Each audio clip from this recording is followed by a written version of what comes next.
好，来乡亲啊，继续要来讲这个发票，也就是彩券，要来兑奖，也是家己落兑较妥当哦。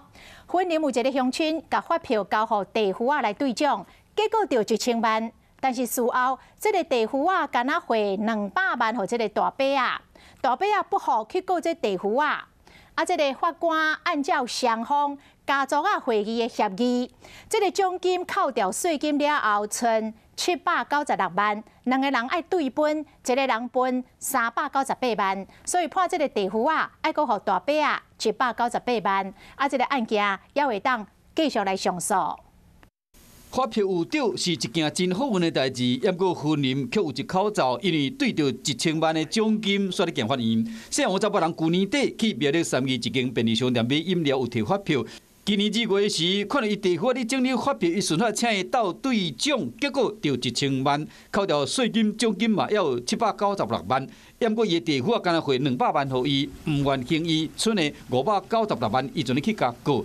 法官一个看证据，说查某人提供行车记录器甲发票的时间、地点拢有符合，而且伊的家族群组有表明讲发票是伊的。不过伊的地府认为大伯已经将发票送伊，就无权利要求这个奖金。相反，伫家庭会议捌讲啊，无这个奖金对半分。法官认为这个地府啊，还阁予伊198万。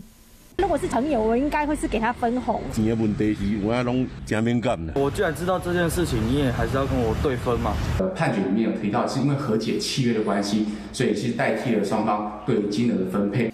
发票丢1000万，应该是真欢喜的代志，不过因为无超好势，和这个家庭的气氛煞害了。